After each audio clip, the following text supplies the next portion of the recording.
Welcome back to the channel Super Ideas. Super Ideas में आप लोगों का एक बार फिर से स्वागत है। तो जो आज हम स्कीम बताने जा रहे हैं आप लोगों को, वो है प्रधानमंत्री श्रम योगी मानधन योजना। तो इस स्कीम में क्या है, कैसे आपको अप्लाई करना है, क्या बेनिफिट्स मिलते हैं। 3,000 रुपए की हर महीने आपको पेंशन मिलेगी। तो आपको कितनी अमाउंट फिल करनी है, कितनी अमाउंट आपको भरनी है, आपको अमाउंट कहीं पर जाकर देनी होगी या आपके बैंक अकाउंट से कटेंगे, आप खुद से अप्लाई कर सकते हैं या आपको कहीं जाकर अप्लाई करवाना होगा। पूरी जानकारी हम आपको इस वीडियो में देने वाले हैं। तो वीडियो को अंत तक जरूर देखें और लोगों के साथ इसको शेयर भी करें। तो ये है वेबसाइट जिसका लिंक मैं आपको नीचे डिस्क्रिप्शन बॉक्स में प्रोवाइड कर दूंगी। तो अभी तक आप देख सकते हैं इतने लोग अप्लाई कर चुके हैं। 43,89,020 लोग इस स्कीम के लिए अप्लाई कर चुके हैं। स्कीम का नाम मैं फिर से आपको बता देती हूँ, प्रधानमंत्री श्रम योगी मानधन योजना। तो डिटेल्स देख लेते हैं स्कीम की ओर बढ़ने से पहले। यहाँ पर आप डिटेल्स पर क्लिक करेंगे तो कंप्लीट डिटेल्स यहाँ पर ओपन हो जाएगी। प्रधानमंत्री श्रम योगी मानधन योजना एक ही गवर्नमेंट स्कीम है जो ओल्ड एज प्रोटेक्शन के लिए है और सोशल सिक्योरिटी जो कि अनऑर्गेनाइज वर्कर्स है। तो बेसिकली जो श्रमिक और मजदूर हैं ये उन लोगों के लिए है। ठीक है, अप्रोक्सीमेट 42 करोड़ हमारे देश में अनऑर्गेनाइज्ड वर्कर्स हैं।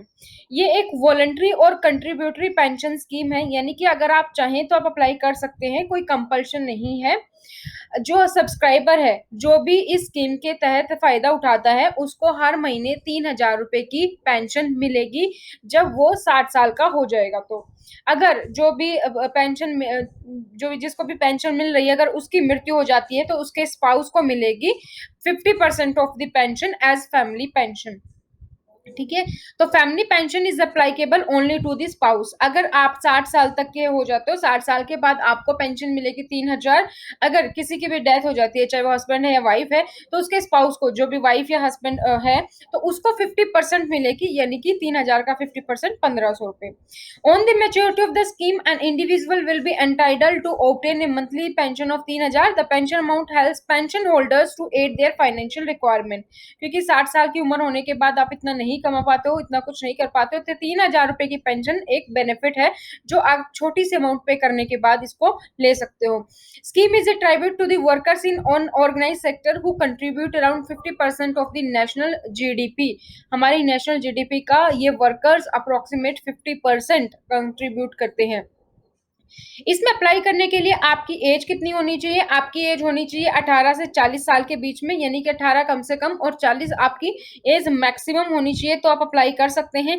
आपको मंथली कंट्रीब्यूशन करना होगा 55 रुपए से लेकर 200 रुपए तक। ये 55 रुपए कब करना है और 200 रुपए कब करना है, ये हम वीडियो में देखेंगे, तो वीडियो को अंत तक जरूर देखें। तो अगर आप 60 साल तक के हो जाते हो, तब तक आपको 55 रुपए से लेकर 200 रुपए तक आपको कंट्रीब्यूट करना है। जब एप्लीकेंट की एज 60 हो जाएगी तो वो अपनी पेंशन अमाउंट को क्लेम कर सकता है। हर महीने एक फिक्स पेंशन अमाउंट आएगी उस अकाउंट में जिससे भी आपकी जो है पैसे कट रहे थे। एलिजिबिलिटी क्राइटेरिया क्या है, कब आप इसके लिए अप्लाई कर सकते हो? जब आप अनऑर्गेनाइज्ड वर्कर हो, यानी कि आप श्रमिक हो, आप मजदूर हो, आप लेबर क्लास में आते हो, तो आप इसके लिए अप्लाई कर सकते हो। आपकी एज होनी चाहिए 18 से 40 साल के बीच में। आपकी मंथली इनकम 15,000 से कम होनी चाहिए, तो आप इस स्कीम के लिए एलिजिबल हो। तो यानी कि अगर आप लेबर कैटेगरी में आते हो, आप मजदूर हो, आप श्रमिक हो, आपकी एज कम से कम 18 और ज्यादा से ज्यादा 40 साल है, और आपकी महीने की इनकम, महीने की जो आपकी तनख्वाह सैलरी जो भी है वो 15,000 से कम है, तो आप इस स्कीम के लिए अप्लाई कर सकते हो। कौन इस स्कीम के लिए अप्लाई नहीं कर सकता? अगर आप टैक्स पेयर हो तो आप अप्लाई नहीं कर सकते। अगर आप किसी ऑर्गेनाइज सेक्टर में हो, जैसे कि आप ईपीएफओ के मेंबर हो, आप एनपीएस के मेंबर हो, आप ईएसआईसी स्कीम के मेंबर हो, तो आप नहीं कर सकते अप्लाई। ये बात आपको ध्यान देनी है। अप्लाई करने के लिए आपको कौन कौन से डॉक्यूमेंट चाहिए? अप्लाई करने के लिए आपके पास सबसे पहले तो आधार कार्ड होना चाहिए, और उसके बाद आपका सेविंग बैंक अकाउंट होना चाहिए, या फिर आपका जनधन अकाउंट होना चाहिए। आपके पास उसका अकाउंट नंबर और आईएफएससी कोड दोनों होना चाहिए। तो आधार कार्ड और एक सेविंग बैंक अकाउंट या जनधन अकाउंट इस स्कीम के लिए आपके पास होना चाहिए। क्या क्या फीचर्स है इस स्कीम के? आपको एश्योर्ड इनकम मिलती है 3,000 रुपए महीना। Voluntary and contributory pension scheme है, अगर आप चाहें तो आप इस स्कीम के लिए अप्लाई कर सकते हैं। Matching contribution by the government of India, जितना कंट्रीब्यूशन आप देंगे उतना ही कंट्रीब्यूशन गवर्नमेंट ऑफ इंडिया आपके अकाउंट में देगी, जो पेंशन वाला अकाउंट है उसमें। बेनिफिट क्या होंगे इसके? Benefit of the family on the death of N eligible subscriber, जो मैंने आपको पहले भी बताया, अगर आपकी डेथ हो जाती है तो किसी की भी बाय चांस, तो आपकी जो स्पाउस है उसको 50% इस स्कीम का मिलेगा, यानी कि 3,000 की पेंशन है तो 1,500 पेंशन मिलेगी।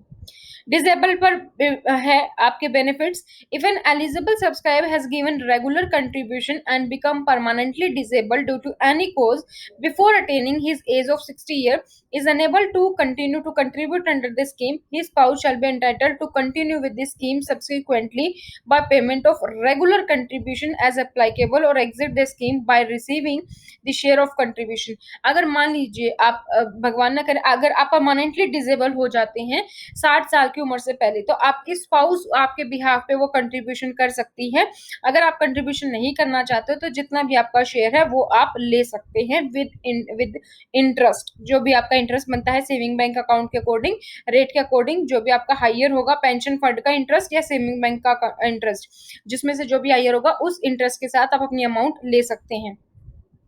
Benefits on living the pension scheme in case eligible subscriber exit, अगर आप एग्जिट करते हैं 10 साल के अंदर डेट ऑफ ज्वाइनिंग से, then share of contribution by him only will be return. अगर आप 10 साल से पहले आप डिसकंटिन्यू कर देते हैं कि 10 साल के अंदर आप चाहते हैं मैं स्कीम का हिस्सा नहीं बनना चाहता, तो आपको सिर्फ वो अमाउंट मिलेगी विद सेविंग बैंक इंटरेस्ट, जो इंटरेस्ट आपका सेविंग बैंक में लगता है वही आपको इंटरेस्ट के साथ वो अमाउंट मिल जाएगी। अगर आप इस स्कीम से 10 साल के बाद बाहर होना चाहते हैं कि 10 साल के बाद आपको लगता है मुझे ये स्कीम नहीं चाहिए और आपकी एज 60 साल नहीं हुई है, अगर आप 60 साल से पहले हैं और स्कीम में 10 साल के बाद आप एग्जिट लेना चाहते हैं, तो जो भी आपका कंट्रीब्यूशन था वो आपको मिल जाएगा इंटरेस्ट के साथ। जो भी आपका हाई होगा या तो पेंशन फंड का इंटरेस्ट या फिर सेविंग बैंक का इंटरेस्ट, जो भी हाई होगा वो आपको मिल जाएगा। तो मतलब कहने का मतलब ये है, अगर आप 10 साल से कम या 10 साल से ज़्यादा भी जब भी आप अगर इस स्कीम से एग्जिट भी होना चाहते हैं, तो आपको जो अमाउंट है वो आपको सेविंग बैंक के इंटरेस्ट या फिर पेंशन फंड का इंटरेस्ट जो भी ज़्यादा होगा उसके तहत आपको पूरा का पूरा मिल जाएगा। अब बात देख लेते हैं कि मंथली कंट्रीब्यूशन आपको कितना करना होगा। यहाँ पे एक चार्ट है जो आपकी एज के अकॉर्डिंग, मान लीजिए अगर आपकी एज है 25 साल, तो आपको जो कंट्रीब्यूशन करना है वो आपको करना है, ये देखिए आपको 60 साल तक, जब आप 60 साल की उम्र तक की हो जाते हैं तब तक आपको 80 रुपए पे करने हैं मंथली कंट्रीब्यूशन। इतना ही 80 रुपए सरकार आपके अकाउंट में डालेगी तो टोटल आपका कंट्रीब्यूशन हो जाएगा 160 रुपए। इसी तरह मान लीजिए अगर आपकी एज है 20 साल ही, तो आपको सिर्फ 61 रुपए देना है, 61 सरकार डालेगी 122 रुपए। अगर आपकी एज 40 साल है जो मैक्सिमम है, तो आपको 200 रुपए का कंट्रीब्यूशन करना है और 200 रुपए सरकार देगी और 400 रुपए आपका कंट्रीब्यूशन हो जाएगा। ये एज के अकॉर्डिंग आपको डालना होगा, जो भी जिस एज में आप होते हैं उतना ही आपको कंट्रीब्यूशन देना होगा, यानी कि कम से कम 55 रुपए और ज्यादा से ज्यादा 200 रुपए, डिपेंडिंग ऑन योर एज कि आपकी एज कितनी है, उसके हिसाब से आपको कंट्रीब्यूशन देना है। जितना कंट्रीब्यूशन आप देंगे गवर्नमेंट भी उतना ही कंट्रीब्यूशन देगी और टोटल वो किस्त हो जाएगी, और 60 साल की एज होने के बाद आप अपनी पेंशन को क्लेम कर सकते हैं और आपको 3,000 रुपए महीना इस स्कीम के तहत मिलेगा। अब बात करते हैं कि हमने सारी चीज़ें देख ली, कैसे एलिजिबल होना है, क्या-क्या फीचर्स मिलना है, क्या बेनिफिट्स हैं, कितना कंट्रीब्यूशन करना है। अब अप्लाई कैसे करना है? आप अप्लाई कोई भी सीएससी सेंटर पर विज़िट करके भी कर सकते हैं। आधार कार्ड और आपको ये जनधन अकाउंट या आपका सेविंग बैंक अकाउंट का आपको डिटेल्स देनी होंगी। तो इस तरीके से भी आप कर सकते हैं, या फिर हम करेंगे अपने आप ही। तो आपको खुद अगर करना है तो आपको जाना है होम पर, यहाँ पर आप क्लिक करेंगे click here to apply now. यहाँ पर आप देखेंगे सेल्फ एनरोलमेंट नंबर है और सीएससी वाला यहाँ से करता है, लेकिन हम करेंगे सेल्फ एनरोलमेंट। तो आपको सेल्फ एनरोलमेंट पर यहाँ पर आपको क्लिक करना है। यहाँ पर आपको डालना है अपना मोबाइल नंबर। मोबाइल नंबर पर डालने के बाद आप प्रोसीड पर क्लिक कर देंगे।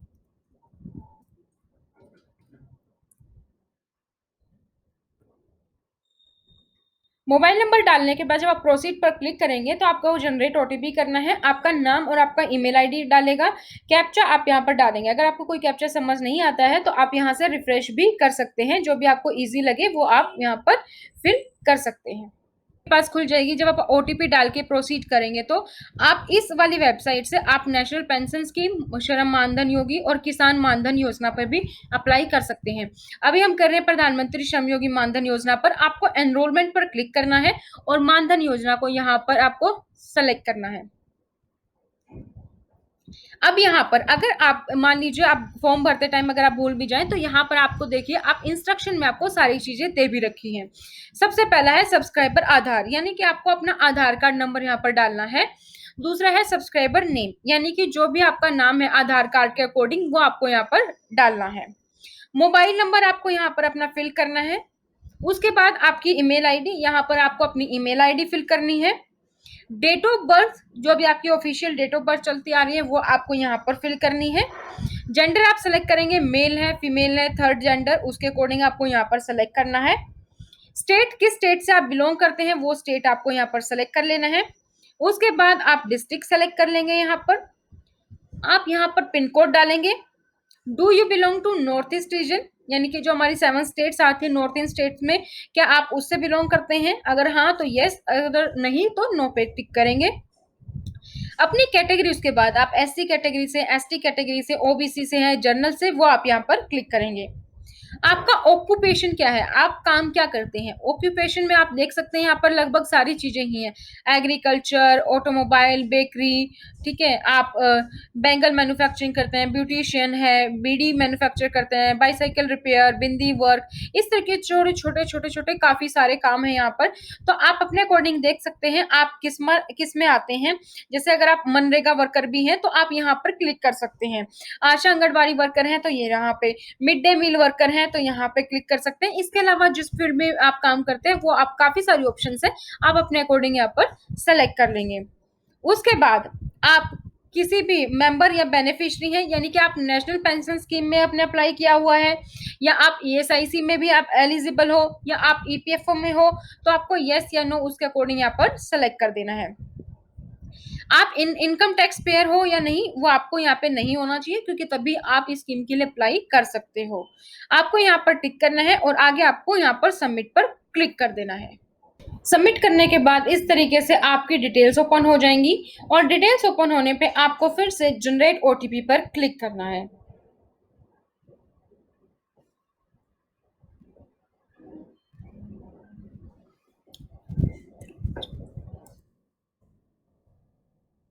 ओटीपी से आपको डिटेल्स वेरीफाई करनी है। वेरीफाई करने के बाद आपकी बेसिक डिटेल्स ऐसे ऊपर यहाँ पर शो होंगी। फिर आपको यहाँ पर अपना अकाउंट नंबर डालना है, आपको आईएफएससी कोड से वेरीफाई करना है। यहाँ पर आपका बैंक का नेम आएगा, यहाँ पर आपका ब्रांच नेम, जिस भी ब्रांच में है आपकी वो यहाँ पर, अकाउंट होल्डर का नाम क्या है, जो भी यानी कि जो भी सब्सक्राइबर है जिसके अकाउंट से कटेगा, जो भी आपने पहले नाम भरा था आधार कार्ड के अकॉर्डिंग वही जो अप्लीकेंट है उसी का नाम यहाँ पर आएगा, account holder. Account holder type, यानी कि किस तरीके का अकाउंट है, सेविंग अकाउंट आपका होना चाहिए। अकाउंट नंबर क्या है वो आप यहाँ पे डालेंगे और कंफर्म अकाउंट नंबर करके आप दोबारा से इसको कंफर्म कर देंगे। उसके बाद है आपकी नॉमिनी की डिटेल्स। अगर आप अनमैरिड हैं तो आप में नॉमिनी में यहाँ पर नॉमिनी का नेम, अनमैरिड है तो आपका फादर, मदर, ब्रदर, सिस्टर कोई भी हो सकता है। अगर आप मैरिड हैं तो मैरिड में आप अपने स्पाउस को बनाएंगे, स्पाउस नेम, उस नॉमिनी नेम यानी कि आपका स्पाउस नेम ही यहाँ पर आएगा।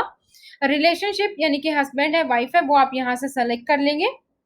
डेट ऑफ बर्थ क्या है नॉमिनी की वो आपको यहाँ पर सेलेक्ट करनी है। अगर मतलब आप हस्बैंड तो वाइफ की डिटेल्स यहाँ पर आएंगी, अगर आप वाइफ है तो यहाँ पर हस्बैंड की डिटेल्स आएंगी। गार्जियन, अगर माइनर तो इसमें होगा ही नहीं क्योंकि आप मैरिड हैं तो 18 ईयर से ऊपर है। आई वॉन्ट टू पे माई कंट्रीब्यूशन फॉर, अगर आप अपने कंट्रीब्यूशन को मंथली पे करना चाहते हैं तो मंथली भी कर सकते हैं, क्वार्टरली चाहते हैं तो 3 महीने में एक बार तो वो भी कर सकते हैं, 6 महीने में एक बार और साल में एक बार भी कर सकते हैं। आपने जो बैंक अकाउंट डिटेल्स ऊपर यहाँ पर आप फिल करेंगे उसी बैंक अकाउंट से ये अमाउंट आपकी ऑटोमेटिकली डिडक्ट हो जाएगी। तो जैसे मान लीजिए आप 6 महीने में एक बार करना चाहते हैं तो उसी के अकॉर्डिंग आपकी टोटल अमाउंट डिडक्ट हो जाएगी। आप 3 महीने में चाहते हैं तो 3 महीने के अमाउंट आपकी उसके अकॉर्डिंग यहाँ पर हो जाएगी डिडक्ट। तो आपको यहाँ पर करना है सेलेक्ट और यहाँ पर आपको सबमिट एंड प्रोसीड कर देना है। उससे आगे का प्रोसेस ये हो रहेगा कि जैसे ही आप सबमिट एंड प्रोसीड कर देंगे, आपके पास कंप्लीट डिटेल ओपन हो जाएगी।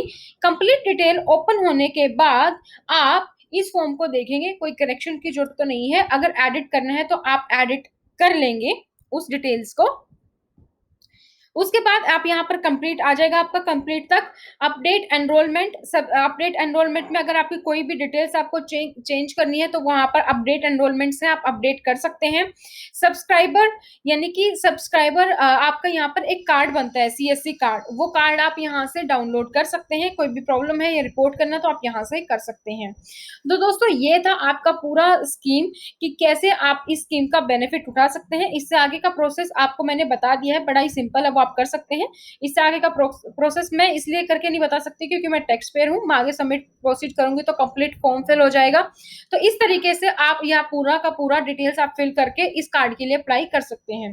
दोस्तों हमारे इंडिया में काफी सारे वर्कर्स हैं अनऑर्गेनाइज्ड, जो लेबर क्लास में है, जो वर्कर क्लास में है, लेकिन उनको इन स्कीम्स का फायदा नहीं पहुंच पाता। हम इन स्कीम्स को किसी भी कॉम्पिटिटिव तैयारी के लिए या किसी भी स्कीम्स को जानने के लिए पढ़ लेते हैं, लेकिन उसका फायदा तभी है जब आप इस स्कीम को उन लोगों के साथ शेयर कर सको, उन लोगों की मदद भी कर सको। आपके पढ़ने का फायदा, आपको वीडियो देखने का फायदा तभी है। तो इस स्कीम को जितना हो सके उतना उन लोगों के साथ शेयर करें ताकि वो इस स्कीम का फायदा उठा सके और 60 साल के बाद एक पेंशन जो उनके लिए एक फाइनेंशियल हेल्प होगी, आप उनको वो ले सके, क्योंकि एक छोटा सा ही अमाउंट है जो उनको कंट्रीब्यूट करना है और उसके बाद वो 3000 रुपए तक की पेंशन स्कीम ले सकते हैं। तो दोस्तों आज की वीडियो में था इतना ही। कोई और स्कीम के बारे में आप जानना चाहते हैं तो कमेंट सेक्शन में कमेंट करना ना भूलें। वीडियो को लाइक जरूर कीजिएगा और वीडियो को सोशल मीडिया, व्हाट्सएप, फेसबुक, हर जगह आप शेयर कर सकते हैं। तो आज की वीडियो में इतना ही, मिलेंगे नेक्स्ट वीडियो में नए टॉपिक के साथ। Thank you so much, bye bye, take care.